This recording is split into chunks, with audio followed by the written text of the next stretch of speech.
Entrando um pouquinho agora no conteúdo do que um profissional X pode ou não pode fazer. Eu vou falar por mim em cima da minha formação. Minha primeira formação foi como técnica de edificações.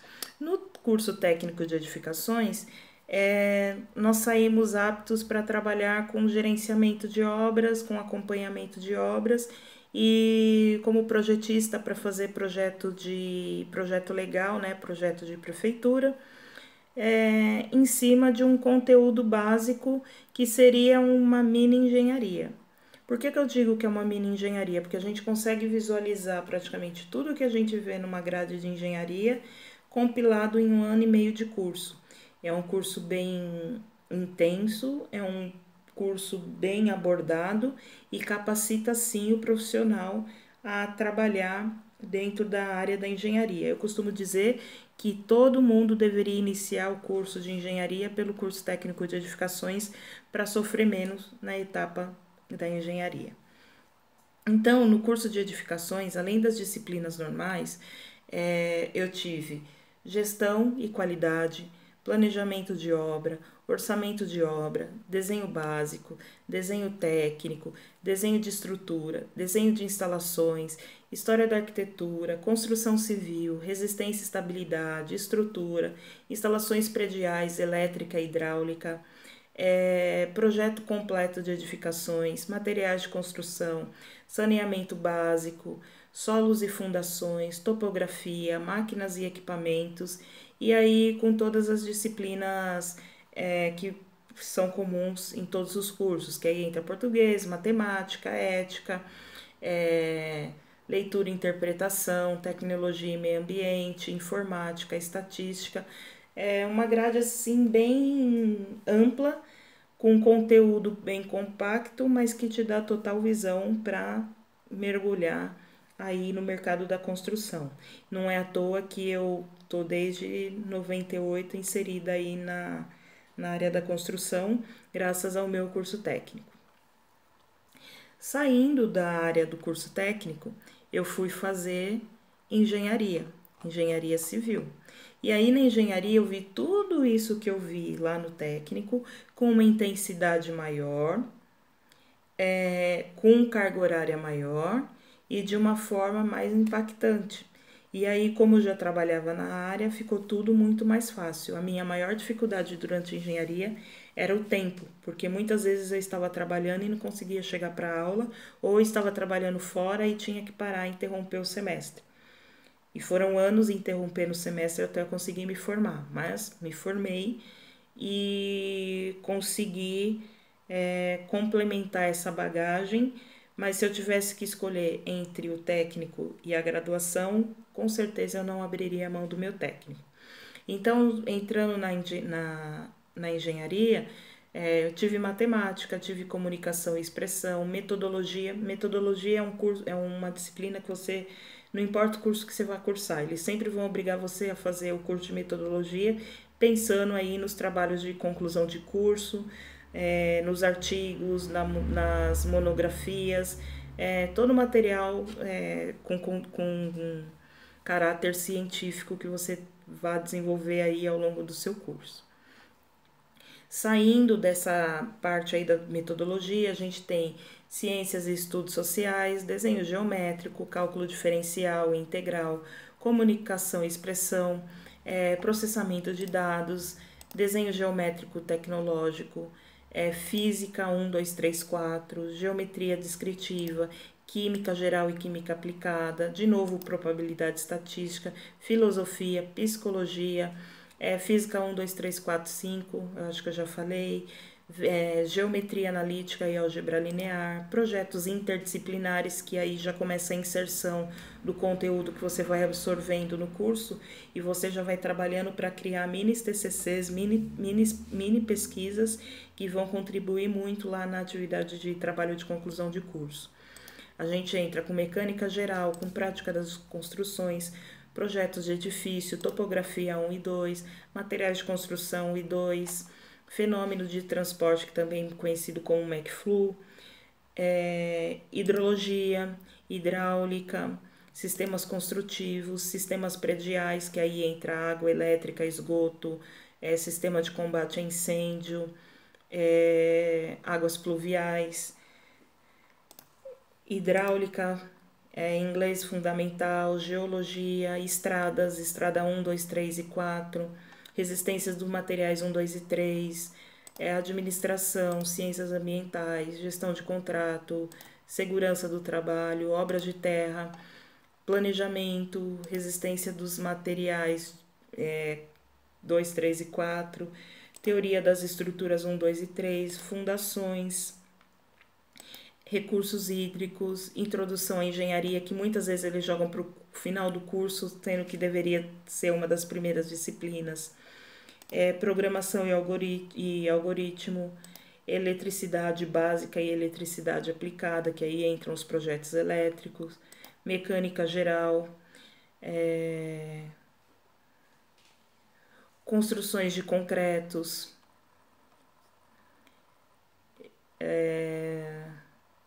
construções metálicas e de madeiras, patologia, concreto protendido.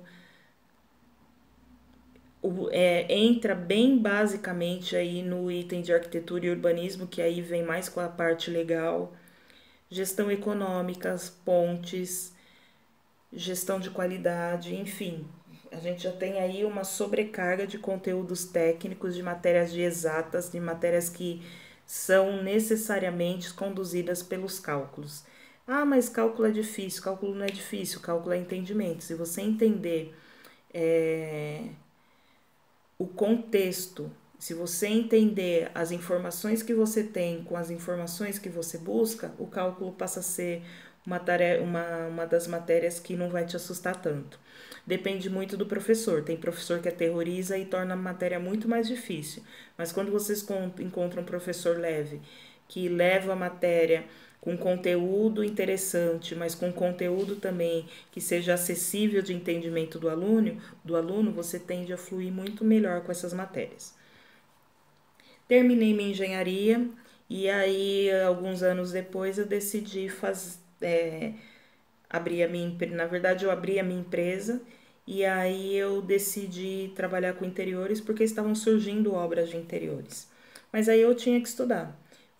Pensei em fazer uma pós e aí eu fiz uma pós em sustentabilidade e o TCC dessa pós seria em designer sustentável. Para eu falar de designer, eu fui estudar designer. E aí no design de interiores, eu entro com as seguintes disciplinas: linguagem técnica, representação da linguagem arquitetônica, formas e expressões visuais, fundamentos e composições de projetos de interiores, evolução das artes visuais, estudo e aplicação dos materiais e revestimento, representação digitais de projetos, ergonomia, representação técnica do mobiliário, formas... Espera um pouquinho só que travou. Formas e expressões visuais aplicadas ao design de interiores, ilustrações de projetos de interiores, representações gráficas espaciais, que são os 3Ds, evolução do mobiliário, projeto de interiores 1, que aí entra projeto residencial, projeto comercial, e um projeto que pode ser não só comercial, mas como pode ser um varejo, como pode ser um restaurante, e aí fica aí a critério de cada período aí do curso. Evolução do mobiliário, representação digital, planejamento, técnicas de mobiliário, ilustração, projeto de interiores 2, conforto ambiental, conforto térmico, tendências do designer, representação digital e, enfim, um projeto de interiores completo. O que é um projeto de interiores completo? É um projeto que contempla a planta baixa, o estudo preliminar, o perfil do cliente, as referências, a proposta, depois toda a parte de representação gráfica com planta baixa, vista, corte, planta de forro, planta de piso, detalhamento de acabamento, detalhamento de mobiliário, representação em 3D e montagem de uma proposta técnica comercial. Então, tudo isso é visto dentro do designer de interiores. Por isso que a gente fala que não é uma disciplina compatível, né? Você cursar uma disciplina de designer de interiores na faculdade com conteúdo de 40 ou 80 horas aulas, não é a mesma que cursar quase 800 horas aí de um curso técnico ou quase 3.000 horas aí de um curso tecnológico. Novamente, o curso técnico, ele, assim como edificações, ele tem um conteúdo amplo, porém é dado de uma maneira compacta. A gente consegue absorver todas as áreas do designer, mas ele é dado de uma maneira compacta, que é para o aluno sair e já ser inserido aí no mercado e ao longo do tempo ir buscando mais conhecimento. Assim como edificações está para engenharia. Ah, mas eu fiz interiores e vou fazer arquitetura. Totalmente diferente, porque na arquitetura você vai cuidar mais da parte legal, da parte de urbanismo, da parte de legislação. Então, o projeto é onde vai ser representado tudo que diz a legislação e normas para a execução daquele determinado projeto. O interiores é a personalização daquele espaço para o público que vai utilizá-lo. Então, a arquitetura entra com um conceito amplo, com conceito volumétrico, e interiores vai entrar com um detalhamento dentro desse conceito. Aí vem a arquitetura. E o que você vai aprender em arquitetura? Novamente, você vai ter as atividades ali de comunicação e expressão, vai ter um cálculozinho ali básico, não vai ter nada de física, mas você vai ter algumas disciplinas referente à demanda estrutural. Então, entre em arquitetura, você vai ver com desenho artístico, que é o desenho à mão livre, representação, enxergar um objeto e reproduzir esse objeto, para treinar traço, para treinar luz e sombra, para treinar formatos, para treinar volumes à mão livre. E onde que isso você utiliza? Você está conversando com o cliente, às vezes você tem que fazer um croquis. Então, você tem que ter alguma habilidade ali para fazer, para ser o seu diferencial na hora que está conversando com o cliente. Depois disso, você tem o geometria descritiva, introdução à arquitetura e urbanismo, que vai te inserir aí no universo do que é arquitetura e urbanismo, legislação urbana e a prática profissional do arquiteto, desenho de perspectiva, desenho arquitetônico, estética. Aí a gente entra numa série de projetos arquitetônicos. Esses projetos começam com unifamiliar, depois multifamiliar, escola, saúde, restaurante, comercial, corporativo e por aí vai até chegar no projeto urbano. A gente tem a teoria e história da arquitetura e urbanismo, conforto ambiental, tem aula de maquete, aí entra materiais de construção, que tá mais semelhante com com a engenharia do que com o designer de interiores. Interiores a gente vai olhar mais materiais de acabamento. Na arquitetura a gente vai olhar mais os materiais mesmo, elementos construtivos. Então vai estudar sobre madeira, sobre ferro, sobre concreto, sobre bambu, pau a pique, outros métodos aí, outros elementos construtivos. Metodologia de pesquisa, que não falta em nenhum curso, projeto auxiliado por computador em 2D, que é o AutoCAD, planta baixa, acústica, ética e cidadania, projeto 3D, que aí entram as maquetes eletrônicas e todo o material aí em 3D, tópicos integrados de arquitetura, é um pouco de empreendedorismo, mas esse empreendedorismo é um empreendedorismo que vocês vão ter que buscar paralelo, porque o que você aprende na faculdade não é um empreendedorismo para te levar para a prática profissional, para você ser um profissional autônomo. Eu tenho outro vídeo que eu falo sobre isso, onde eu detalho aí o passo a passo para você, quais são as preocupações que você deve ter quando você pretende trabalhar por conta. Então, desde da escolha do modelo de escritório ou de empresa que você deseja abrir, até as práticas mesmo do dia a dia. entra a parte de ergonomia, entra a parte de acessibilidade. Acessibilidade era um item que devia estar presente em todos as grades curriculares dos cursos voltados para construção, voltados para projetos. Entra a parte de luminotécnica. A luminotécnica também tem lá no designer. Sistemas estruturais, porque aí sim a gente vai entrar na parte de escolha de estrutura e fundação para o projeto que está sendo implantado. Só que olha só, se na engenharia a gente tem solos, fundação, mecânica dos solos, obras de terra, fundação 1 e 2, teoria da estrutura 1, 2, 3, 4, 1, 2 e 3, nós temos sistemas estruturais 1 e 2, concreto 1, 2 e 3 e concreto protendido. Olha quantas disciplinas voltadas para a estrutura que são responsáveis por manter um empreendimento, uma edificação em pé, para 6 matérias estruturais dentro da arquitetura.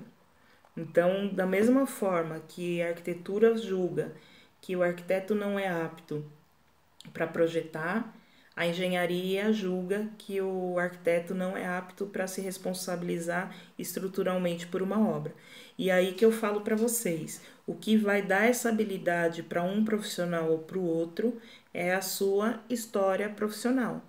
Então, eu encontro engenheiros que trabalhou anos em escritórios de arquitetura e entende de projeto melhor do que muito arquiteto, e eu vou encontrar arquitetos que trabalharam anos em escritórios de engenharia, de cálculo, que vão estar de 10 a 0 em muitos engenheiros aí na parte estrutural, na parte de estática de projeto, porque o projeto tem que ser estático. Fora isso, a gente entra de novo com a topografia, arquitetura sustentável, que também, assim como acessibilidade, está virando um item fundamental nas grades dos cursos. Planejamento regional urbano, as instalações elétricas e hidráulicas,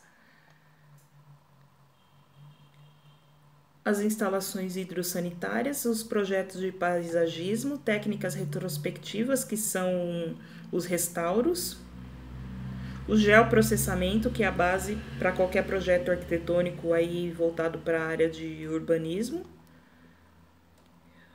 o planejamento urbano e regional, gestão de obras, planejamento de transportes urbanos. E tem uma disciplina que também está aí vindo como uma das obrigatórias e que eu acho justo que venha mesmo como obrigatória, que é a disciplina de Libras, trazer a inclusão para dentro dos cursos.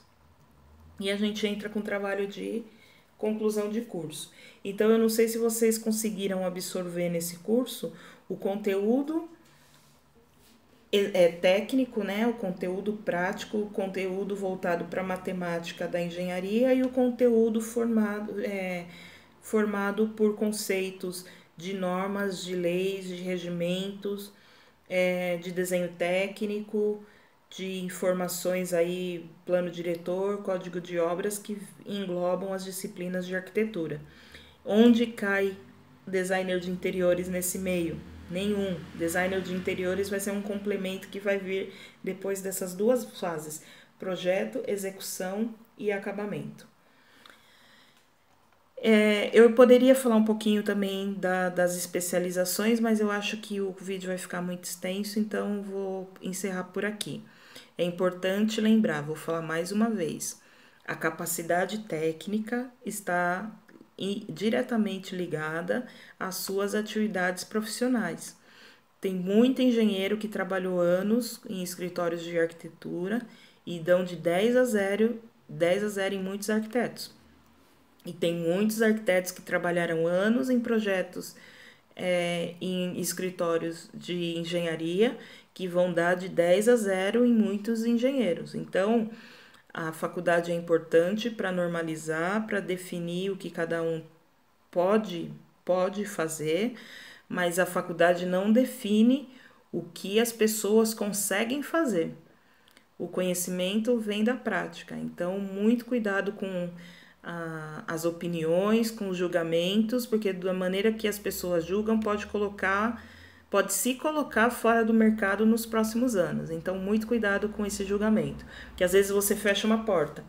Esses dias eu estava selecionando alguns estagiários e eu fui buscar no LinkedIn algumas informações. E eu vi algum dos candidatos, eu precisava especificamente, né, da área de arquitetura, e eu vi alguns candidatos queimando engenharia. Então, como eu, engenheira, vou contratar uma pessoa que não vai respeitar a minha profissão?